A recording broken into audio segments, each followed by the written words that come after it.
अस्सलाम वालेकुम, यासीन आपके साथ हाज़िर है मंडे मार्केट प्रीव्यू के हवाले से। आज बड़ा इम्पॉर्टेंट डे है, जैसे कि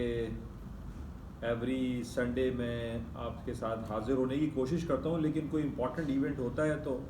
हाज़िरी होती है। अदरवाइज़ डेली बेसिस पे जो मॉर्निंग ब्रीफिंग है वो उस पर तो आपके साथ राब्ता मुस्तकिल अल्हम्दुलिल्लाह बरकरार है। आज संडे की नाइट है और अब से कुछ घंटों के बाद पूरी दुनिया की जो इलेक्ट्रॉनिक मार्केट है वो खुल जाएंगी। और सबसे इम्पॉर्टेंट आज इवेंट आपको पता ही है कि 3 नवंबर से जो अमेरिका में होने वाले इंतखाबात थे, उस हवाले से पूरी दुनिया की जो निगाहें थीं वो अमेरिका के इलेक्शंस पर लगी हुई थीं। और 3 दिन तक तो यानी 3, 4 और 5 नवंबर तक तो हम कशमकश के आलम में थे और किसी को कुछ समझ नहीं आ रही थी कि आया जो बाइडन साहब जीतेंगे या ट्रम्प साहब जीतेंगे। तो बहरहाल जो हमारे पास आखिरी एक जो स्टेट था जिसके ऊपर बहुत ज़्यादा लोगों की नज़रें लगी रहीं वो पेंसिल्वेनिया था, जिसके अंदर 20 इलेक्टोरल वोट के ऊपर एक कशमकश का आलम था। कभी ये कहा जाता था कि जनाब ट्रम्प साहब जीत जाएंगे, फिर लेटर ऑन हमें ख़बर ये फाइनली आई कि जनाब जो बाइडन साहब ने इलेक्टोरल जो वोट हैं 20 वो पेंसिल्वानिया के जीत लिए हैं। अच्छा, अब इसमें बहुत सारी इबहम भी देखने में आ रहा था। बहुत सारे लोगों ने ये भी जो तज्जिया कार पूरी दुनिया में बैठे हुए हैं वो इस बात का इजहार करते रहे कि जनाब ये इलेक्टोरल वोट जो थे, जो ख़ास तौर पे जो पोस्टल बैलेट के थ्रू आए, वो 3 दिन के बाद उनकी काउंटिंग शुरू हुई। फिर ये खबर आई कि जनाब जो ई वोटिंग हुई, जो इलेक्ट्रॉनिक या ईमेल के थ्रू जो वोटिंग आई, उसकी वजह से भी जो बाइडन साहब जीत रहे हैं। तो बहुत सारी मिक्स बातें इसमें आती रहीं और लोगों के जहनों में शकूक व शबाहत परवान चढ़ते रहे। और इस बेसिस पे भी आज हम ये देख रहे हैं, जबकि पूरी दुनिया ने इस बात का ऐलान कर दिया है कि जो बाइडन साहब जो कि डेमोक्रेट के कॉन्टेस्ट कर रहे थे जो प्रेसिडेंट के लिए, वो जीत गए हैं, विन कर गए हैं और अमेरिका के 46th प्रेसिडेंट के लिए वो इलेक्ट करार पाए हैं। अब लेकिन देखने में ये आ रहा है कि जनाब ट्रम्प साहब इस रिजल्ट को कबूल करते हुए दिखाई नहीं दे रहे। वो ये कहते हैं कि मैं सुप्रीम कोर्ट में इसको चैलेंज करूंगा और उन्होंने इसको चैलेंज भी किया है। और मज़ीद वो यही कह रहे हैं कि जनाब जिस तरीके से जो इलेक्टोरल वोट आए हैं, जो बैलेट आए हैं, जो पोस्टल बैलेट्स के ज़रिए आए हैं, जो इलेक्ट्रॉनिक वोटिंग हुई है, वो उसको कबूल करने के लिए राज़ी नहीं। लेकिन बहुत सारे हलकों से ये भी हमें मालूम होता चला जा रहा है, जिसमें मेलानिया ट्रम्प भी हैं, उनकी वाइफ हैं, वो ये कह रही हैं कि ट्रम्प साहब को अब रिजल्ट्स को कबूल कर लेना चाहिए। कि जैसे हमने पहले भी साल हर साल से ये देखा है कि अमेरिका में जब कोई एक प्रेसिडेंट हार जाता है या कोई कैंडिडेट लूज़ कर जाता है तो वो कोई सुप्रीम कोर्ट का दरवाज़ा नहीं खटखटाता और ना ही वो किसी दूसरे अवामिल में नज़र आता है, बल्कि उसको कबूल लिया जाता है। पिछली बार भी हमें याद है कि जनाब जब ट्रम्प साहब जीत गए तो हिलरी क्लिंटन साहिबा जो है वो जीतने के बहुत ज़्यादा करीब थी। लेकिन बाद में यही पता चला कि जनाब जो इलेक्टोरल वोट है, जो बैलेट, जो पोस्टल बैलेट्स आए या ई वोटिंग आई, उसके थ्रू जो है ट्रम्प साहब जो है विनिंग करार दे दिए गए। तो बहरहाल इसके बाद जो है वो हिलरी क्लिंटन ने किसी सुप्रीम कोर्ट का दरवाज़ा नहीं खटखटाया, बल्कि उन्होंने अपनी हार को कबूला और उसके बाद उन्होंने ट्रम्प साहब को वेलकम किया। इस दफ़ा थोड़ा सा हमें एक कशमकश का आलम दिखाई दे रहा है, लेकिन later on I personally feel और डिफरेंट जो रिपोर्ट्स हमारे पास आ रही हैं उसमें यही कहा जा रहा है कि ट्रम्प साहब लेटर ऑन इसको एक्सेप्ट कर लेंगे और अपनी लूजिंग पोजीशन को वो कबूल लेंगे। तो बहरहाल इस अभी तक जो हमारे पास रिपोर्ट्स आई हैं जो बाइडन की विनिंग कंडीशन के हवाले से, उसमें ये कहा जा रहा है कि पूरी दुनिया ने, यानी ना सिर्फ इसराइल ने, ना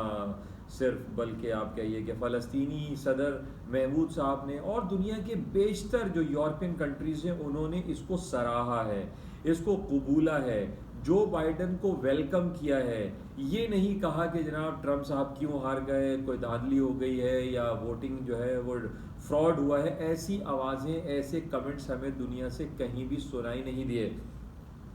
अच्छा, इन बेसिस पे कि दुनिया में हम ये देख रहे हैं कि सराहा जा रहा है, वेलकम किया जा रहा है, इन बेसिस पे आज हमारे पास जो संडे की 2 मार्केट चल रही होती हैं, जिसमें तदावुल ऑल शेयर जो कि सऊदी अरब का स्टॉक इंडेक्स है वो आज पॉजिटिव रहा, ग्रीन टेरिटरी में चलता रहा। इसी तरीके से इसराइल का TA35 जो इंडेक्स है वो भी पॉजिटिविटी की तरफ रहा, ग्रीन टेरिटरी में रहा।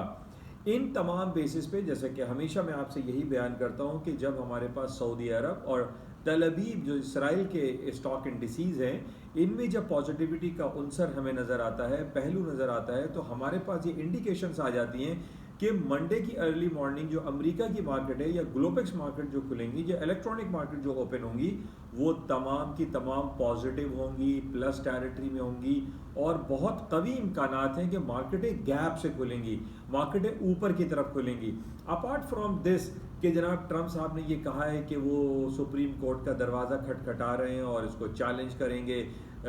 2-3 जो स्टेट हैं जिसमें पेंसिल्वेनिया है, एरिज़ोना है, नॉर्थ कैरोलिना है, जॉर्जिया है, इन तमाम स्टेट्स में जो वो जीत रहे थे, फिर बाद में ये ऐलान हुआ कि ट्रम्प साहब इसमें हार गए। तो इस बेसिस पे ये कहना कि वो सुप्रीम कोर्ट में जाएंगे, it will a very linger on, बहुत तवालत इसमें आ जाएगी, क्योंकि अगर हम कोर्ट केसेस में जाते हैं तो उसमें फुल स्टॉप और कॉमे पे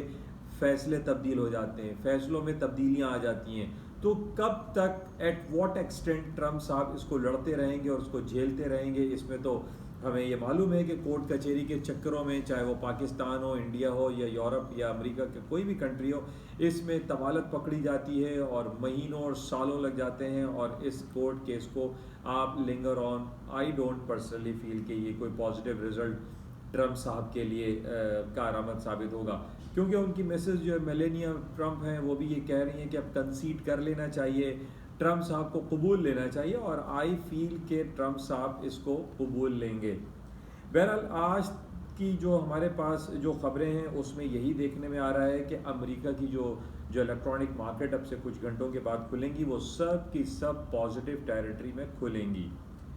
अच्छा, अपार्ट फ्रॉम दिस हमारे पास ये भी खबरें बहुत ज़्यादा आ रही हैं कि कोरोना वायरस पेंडेमिक के जो असरात हैं वो बड़ी तेज़ी से पूरी दुनिया में फैलते चले जा रहे हैं, और second wave of corona virus आ रहा है, और बहुत सख्त कवानीन यूरोप में, इवन पाकिस्तान में भी है, इंडिया में है, अरब में है, और अमेरिका में भी बहुत सख्त कवानीन लागू किए जा रहे हैं। इस बेसिस पे ये कहा जा रहा है कि पूरी दुनिया का इकोनॉमिक पहिया दोबारा से डाउन हो जाएगा, लेकिन ये बात पुरानी हो चुकी है, और हम ये देख रहे हैं कि इकोनॉमिक पहिया, इकोनॉमिक जो स्टेबिलिटी है वो मज़ीद बेहतर हुई है। हम पिछले 7-8 महीने पहले जब हमने कोरोना वायरस पेंडेमिक के हालात को देखा था, उस पर पूरी दुनिया की स्टॉक तकरीबन 20-30% डिक्लाइन कर गई थी, लेकिन अब हम ये देख रहे हैं कि हालात कोरोना वायरस के बावजूद स्टॉक मार्केटों में तेज़ी बरकरार है। हमारे पास पिछले हफ्ते जो जॉबलेस रिपोर्ट आई थी, अनएम्प्लॉयमेंट रेट की जो रिपोर्ट आई थी, वो कदरे बेहतर आई थी, ये बहुत अच्छी पॉजिटिव इंडिकेशन है। और प्लस जो बाइडेन के जीतने के बाद हम ये देख रहे हैं कि आज 3 से 4 दिन गुजर चुके हैं, अमेरिका में कहीं कोई हालात ख़राब नहीं हुए, कहीं दंगे फसाद वहाँ पर नहीं हुए, कहीं लड़ाई झगड़ा शुरू नहीं हुआ, अमन और शांति से, बड़े खुश असलूबी से ये इंतखाबात कंप्लीट हो गए हैं। सिर्फ हमें ट्रम्प साहब की जमात रिपब्लिकन की तरफ से सुनाई देता है कि हम इसको कबूल नहीं रहे, लेकिन हम ये देख रहे हैं कि पूरे अमेरिका में कहीं कोई ऐसे फसाद फूट नहीं पड़े जिसका लोग काफ़ी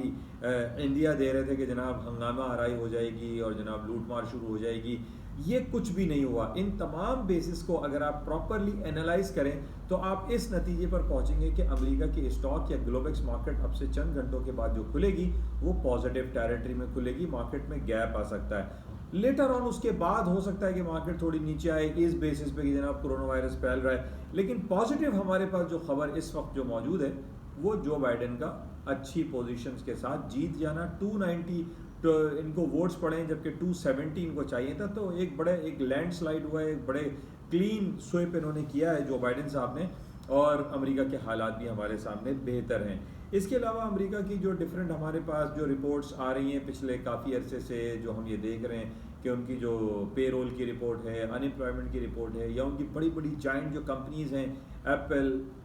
Amazon, alphabet, Google, IBM, Microsoft, ये सब बड़ा अच्छा परफॉर्म कर रही हैं, और इन बेसिस पे हम ये कह सकते हैं कि मार्केटों में तेज़ी का रुझान बरकरार रहेगा।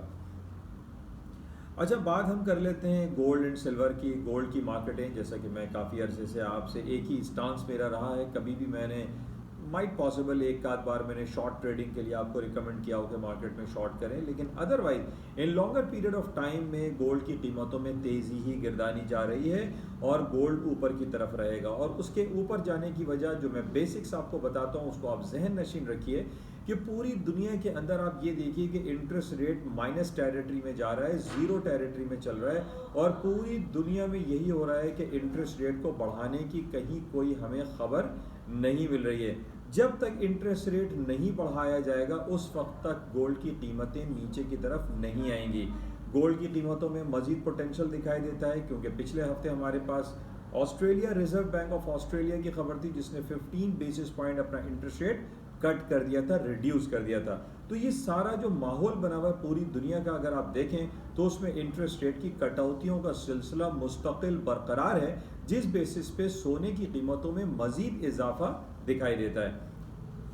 अपार्ट फ्रॉम दिस के हम ये देख रहे हैं कि जनाब जो बाइडन जीत गए हैं तो लोगों के जहनों में यह आएगा कि जनाब बड़े अमन और शांति और खुशगवार मूड में ख़त्म हो गए हैं तो गोल्ड नीचे आ जाएगा। I don't feel. एक टेक्निकल लेवल में आपको बताता चलूँ कि 1935 is a very important supporting level है। मार्केट 1951 पे क्लोज हुई थी। 1935 या 1930 के नीचे के स्टॉप्स प्लेस करके गोल्ड को आप बाय कर सकते हैं। चांस बाय से लें, सेल नहीं करें। अच्छा, इसी तरह वाइस वर्सा आप सिल्वर को भी कह सकते हैं। सिल्वर की मार्केटों में भी तेज़ी है, कॉपर में तेज़ी है, पैलेडियम में तेज़ी है, प्लाटिनम में तेज़ी है, और इसकी ऊपर जाने की वजह सिर्फ और सिर्फ यही है, जैसा कि मैं हमेशा आपसे जिक्र करता हूँ कि पूरी दुनिया की जो हाई टेक कंपनीज़ हैं, जिसमें अल्फ़ाबेट, गूगल है, एप्पल है, अमेज़ॉन है, माइक्रोसॉफ्ट है, IBM है, ये तमाम जितनी हाई टेक इंडस्ट्रीज़ हैं, कंपनीज़ हैं, ये तमाम इन मेटल्स का इस्तेमाल करती हैं। Gold, silver, palladium, platinum, copper, lead, ये तमाम चीज़ें जो हैं ये इस्तेमाल होती हैं, जिसकी वजह से गोल्ड की कीमतों में भी तेज़ी गिरदानी जा रही है।